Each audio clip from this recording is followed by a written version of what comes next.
That's fine.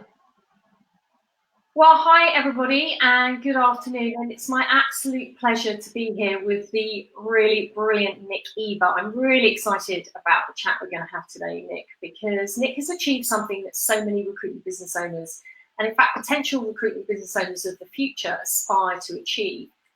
And maybe they haven't achieved it yet, or they're looking for the right answers on how to achieve it. And I know you're really going to benefit from Nick's inspiring journey from his place of what was 12 months ago, massive discomfort, underperformance, negative cash flow, to now one of exceptional results and high profit. And, you know, I know his story is going to relate to a lot of people. So if you've experienced or are still experiencing pain points, problems in your business, and those problems that come with growing a successful recruitment business, then I know that you're going to relate to what Nick's got to share with us. So I'm really grateful. Thank you so much, Nick, for allowing us to share in your story, because I know this is great and this is really going to help people. Anyone who's questioning, is it possible for me? Can I do this? Then the answer is absolutely yes. And we know that your story will give them some of that belief. So, Nick, great to be here with you, and it'd be lovely if you could just give everyone a bit of an intro about yourself and the business too. Okay, so we started Waste Recruit in 2003, and we principally focus within the waste management industry. So that's recycling, reuse, energy recovery, and obviously it's a real hot topic at the moment. Back in 2003 it was still hot, but not quite as hot as Hugh has made it today. But yeah, there's a lot going on, and yeah, we're active across the whole of the UK. We do a bit internationally, and yeah, we're active in many different areas of waste and environmental management, the bigger sustainability field. Yeah, so, but I've been in recruitment since '96. I'm an environmental scientist. I'm actually a chartered waste manager, which everybody takes the mickey out of. But yeah, so we're knee deep in waste and environmental management, and yeah, it's it's going well now. Good, excellent, yeah. Love it. Knee deep in waste. So Nick, you know, you and I have known each other now for a year. Yeah. And, you know, that has, it's been great fun and a wonderful journey. And yeah.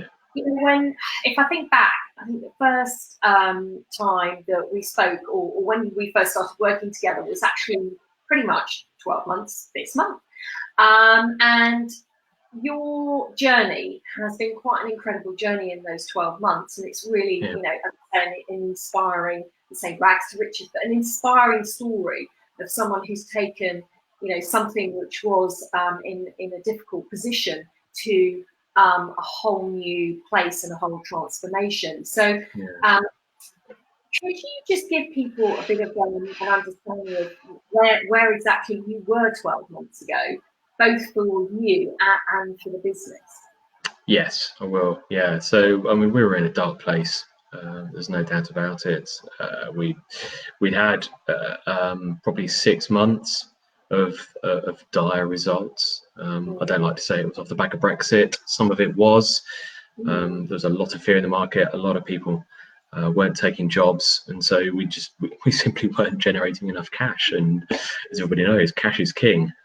So you know, from a business perspective, it was super tight. And actually from a personal perspective, you know, you're a business owner, you live and die by results, and you know, mortgages need to be paid, bills need to be paid, and yeah, I have to say that around about March, April last year, we were knocking at death's door, quite frankly.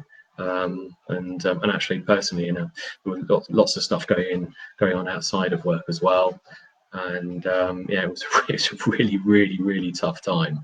Yeah, and quite frankly, I didn't know whether or not we would have a business in March, April, May, and actually, yeah, there were it was pretty dark place So actually, when you and I spoke, I think it was November. Was it November the year before initially?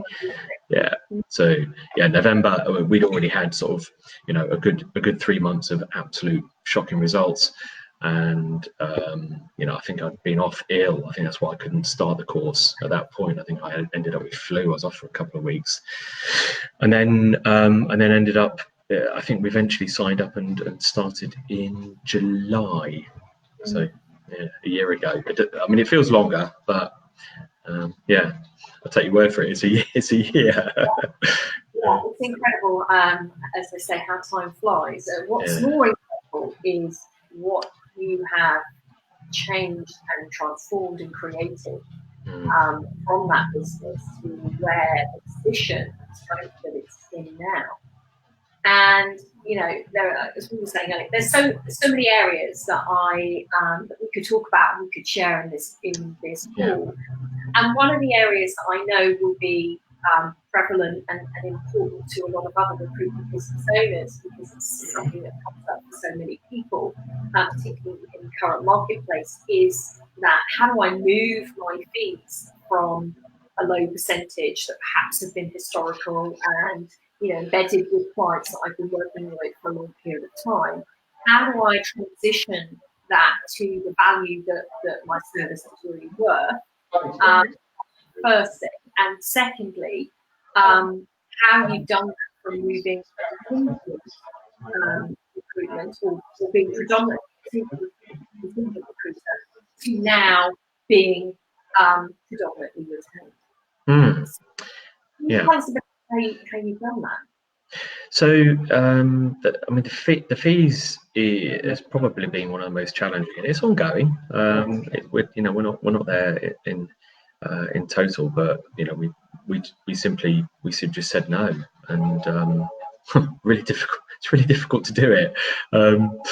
It's not the easiest thing to do, but we just simply started having conversations with our clients and saying we just can't work at these rates, and if that's the case, then we'll leave it. So that was one conversation that we had, that type of conversation.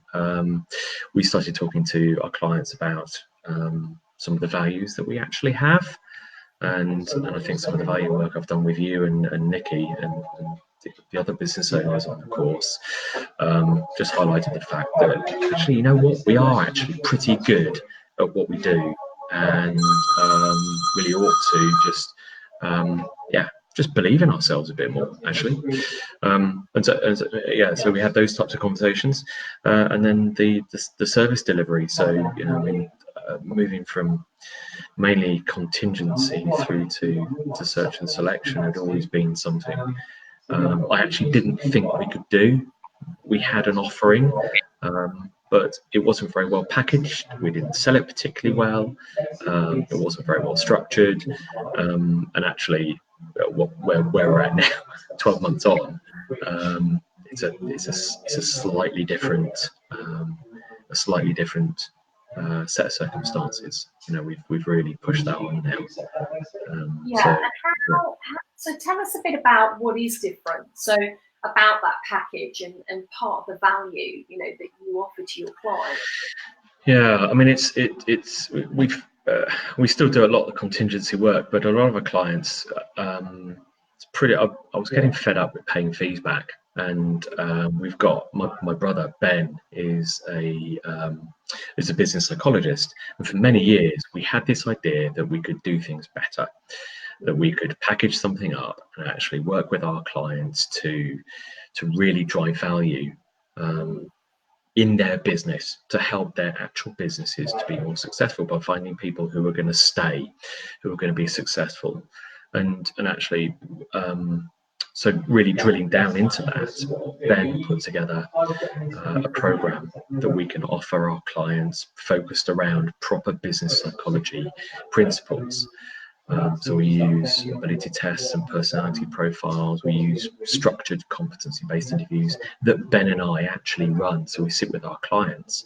I mean, they they don't actually need to think of an interview question. So we sit with our clients, we interview the candidates, and they can make a gut feel basically on the candidate that they like. Who's going to be the most fun at the Christmas party is the phrase that and it actually comes from a client of ours who sat there and said, I can't I?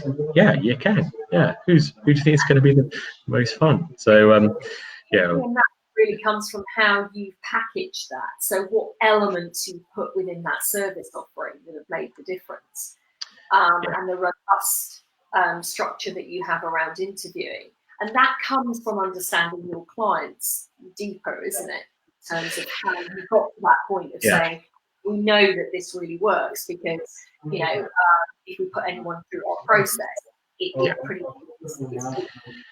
And actually the numbers that you quoted in, I think at the beginning of the blurb before the presentation. So, and we're really proud of it, and so we've got a 100% success rate when we get to interview stage. The client always offers somebody the job, and that person always stays a minimum of 2 years, and that's it. We've been running these projects for 9 years, and it's only really in the last year that we've really understood what it is that we've got and how to package that up and actually to be able to sensibly discuss the value that we've got. And it was sort of a diamond sat there, and we knew we had something, but we just, I suppose we weren't really using it as well as we could have done. And actually it was a session, I think it was in London, I can't remember exactly which stage it was at, but I stood there with Nikki and spent an hour talking through the process and putting post-it notes onto this, and it was like, flipping out, we've really got something here. And it was a bit of a light bulb moment where it switched on, and went back to the office and spent a bit of time talking to Ben about it and just sort of saying, we can smash this. We can really smash it if we package it up properly. And it's a work in progress. We're still coming up against little problems, and we're constantly, the iterations are there. We're constantly moving it. We're constantly developing it, and and I think actually I have to say, part of working within the group is that there are other business owners that we're working with now who are throwing ideas onto the table that we can develop as well, that we're stealing. Cheers, Rachel. Shout out to Rachel. And you're absolutely right. And so, okay, and then within all of those changes, you were also looking at the model, because your works were 360, correct? Or pre us working together. Yep. And now, what's changed? What are they doing now? Okay, all right. So traditional 360 consultancy, and that was my belief. Yeah, a consultant needs to do every element. You sell it, you resource it, you manage it, you take it all the way through. And a lot of the time we found that we just weren't able to work enough projects, and something had to give. And actually, it was just sat there with you and Nikki talking about different types of models, and it was a revelation that actually, hang about a second, we've got these skills internally. I've got a great resourcer. That's what he's really, really good at. I've got a really good consultant, great with clients. So we can approach these projects. So from a BD perspective, I've just simply taken over that role completely. So nobody else really does much in the way of BD. We've got, we still do contingent recruitment, but it's a 240 model, really. So I'm doing the majority of the upfront stuff. And that frees people up to do what they're great at, and that is find candidates, talk to them about roles, arrange interviews, and do deals. And on the contingent side, that's working a lot better. So we're actually getting smarter at account management. So that's a 240 model on the contingency side. On the search and selection side, it was even easier, because we just went, well, you find them, you test them, and I'll do all the client liaison, and so it's even easier. And when you sit down and go, what do you reckon, and everybody goes, Yeah, it's a good idea. That should we give it a go? Yeah. Oh yeah, look, it works. Okay, boom, done. And what about, I mean, was there any kickback at all from anyone in your team about, well, hold on, I'm a 360 recruiter, you know, that's what I know and love, and what's going on here? Why are we changing? You know, why should I start doing things differently? What might I lose, for example? There's because we had to adjust. We've had to adjust the way in which we pay commission. We've had to adjust how we structure projects. We've had to adjust how we approach clients, and I think you're always going to get a kickback with change. Yeah, it's the nature of it. And I think that part of the learning experience has been, you know what, it's all right. Yeah, it's we can have fairly adult conversations. Most of the time. I think that's absolutely key. You're always going to get somebody who lobs their toys out of the pram and doesn't like what you're trying to do. And I think one of the absolute clear points that came out, and something I'd been struggling with up until the point of the course, was whose business is it, Nick? You know, and I think you and Nikki just stand there and look in the eye and go, whose name is on the door, whose mortgage is on the line, make the changes.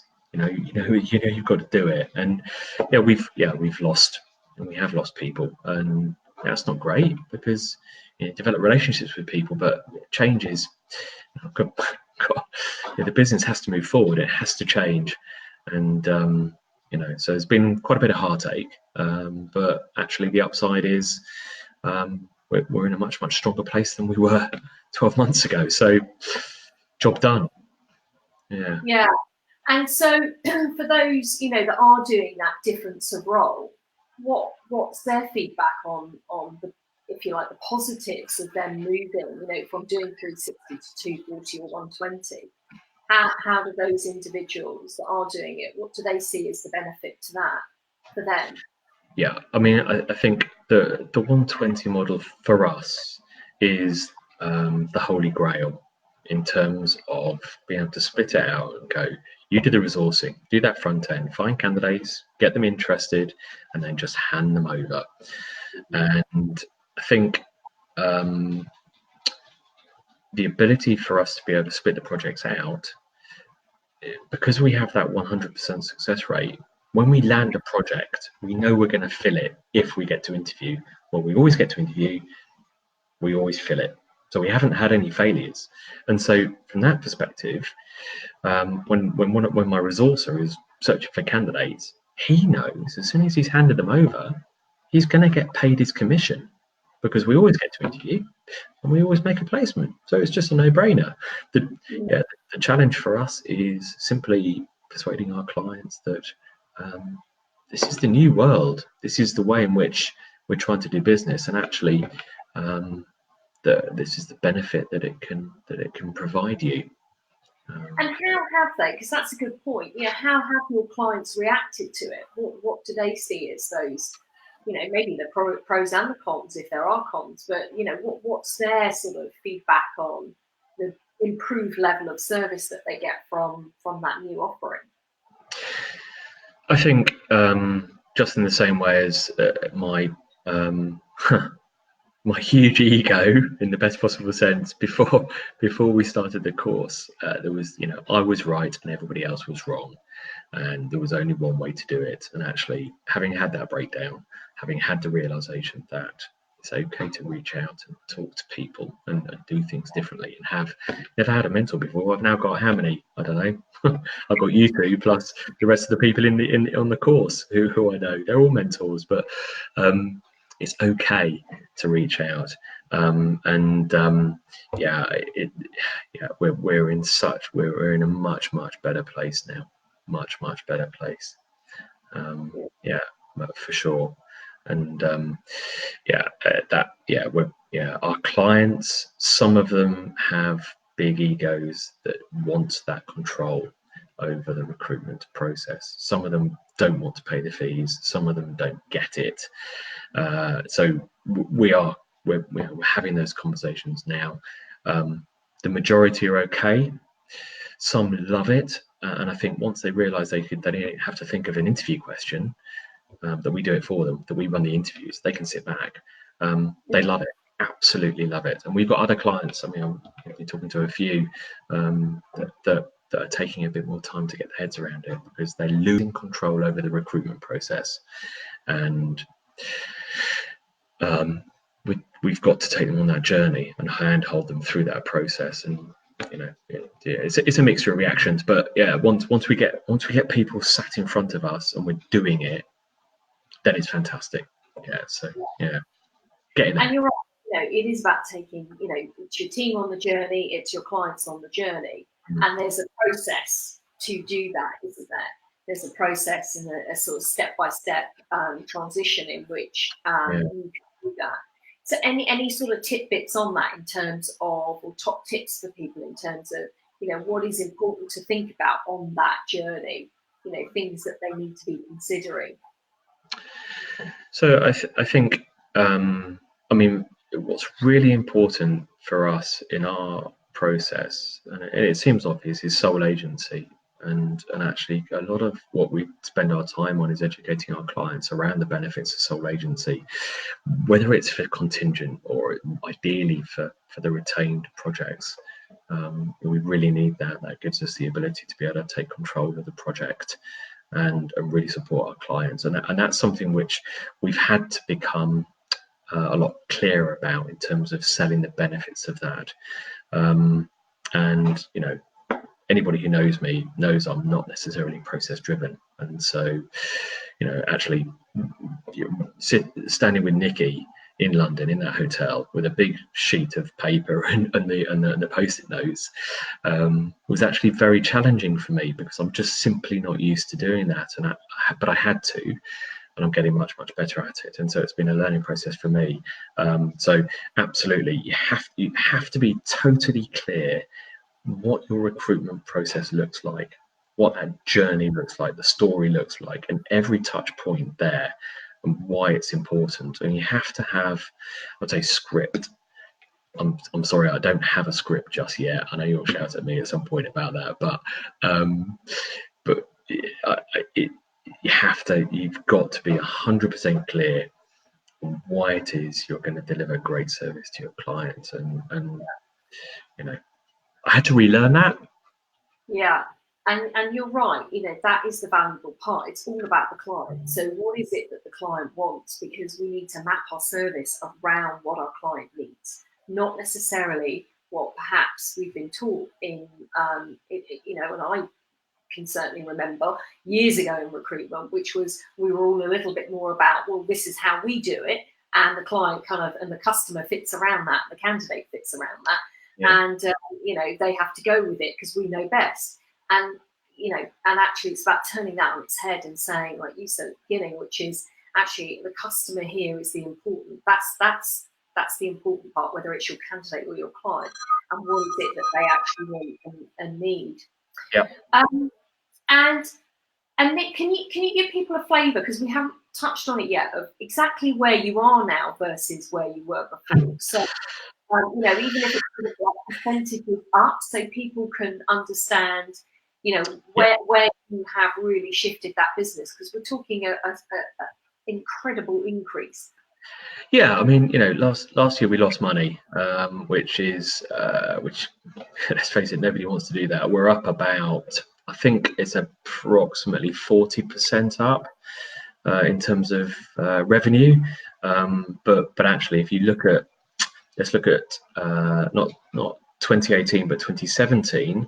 We're up at least 25% on that year, and effectively I've got one less person in the business.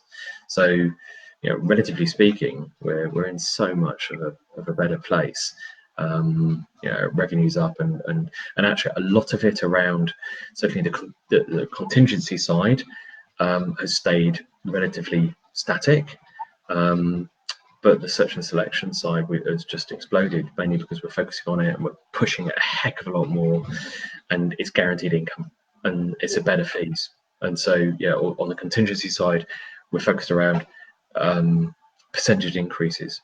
just little incremental increases that just increase the general fees, dropping off the crap that we're not interested in doing anymore, not interested in battling against, and then focusing. So I reckon if we look at the overall, if we look at all our placements, there's about 25 to 30%, so about a third of what we're doing now, give or take, is search and selection. And actually, last year it was less than 5%. So it's been a huge change, and a good revenue earner for us for sure, which makes me happy. Good, absolutely. And just in terms of how your role has changed in those last 12 months versus what you were doing 12 months ago to what you're doing now, how is that different? So again, I've learned a lot. I was pretty hands-on. I was still managing clients. I was still searching for CVs. I actually, to be honest with you, I still get a buzz out of it. I love finding candidates. I love talking to them about jobs, and I love dealing with clients and sorting stuff out. However, it became perfectly obvious that if I want to grow the business, if I can't step away, then well, it's just not going to happen, because I simply haven't got the space, the headspace, the desk space, because it's got vacancies all over it, to actually sit there and go, what's it going to look like? How are we going to develop it? And what could it look like in 12 months' time? And again, that was, I suppose, it's one of the biggest issues I had, was letting go of those roles and trusting others around me to deliver, and they're good at it. That trust. Sorry, say again. What made the difference to you then? What gave you that sort of confidence and trust? Again, just getting out of the way of my own ego. I knew best, so there's no way anybody else could really do it as well as me. And actually, that's complete bollocks. It's just, it's nonsense. The people in the business are absolutely superb, and everybody knows those around them can do it. It's just simply getting out of your own way, and once you actually just do that, stuff tends to drift into focus. It's probably the easiest way of putting it. And all of a sudden I find my inbox is less full. I've got time to think about the quality conversations I need to have with clients. Look at the stuff that Rachel's given me on client management and candidate consultations, and the stuff that Emma's doing. And that's the other side of it, is working with some of these other business owners. I could name them all, but every single one of them is throwing great ideas onto the table, and I've now got time to look at them and assess whether or not they're going to be good for my business and how I could potentially implement them. And I just didn't have the room to do that 12 months ago, let alone anything out, any cash or anything. So it's always all of it. It's the whole. It's almost the whole package. But if you're going to pull out that sort of one thing, then it's definitely getting out of your own way. That's key. Yeah, and that sort of brings me on. I thought that'd be a great thing to finish with, would be your killer piece of advice. Those out there, those out there who who maybe they're in the same position or a similar position, and they are experiencing those things that we've been talking about at the beginning, those pain problems that naturally come with growing a business, and maybe their heads in the same place as yours was 12 months ago, or they're questioning themselves. Am I good enough? Can I do this? Is it possible for me? What would be your final parting killer piece of advice? Probably, I think there's probably several actually. So it's not necessarily just one, but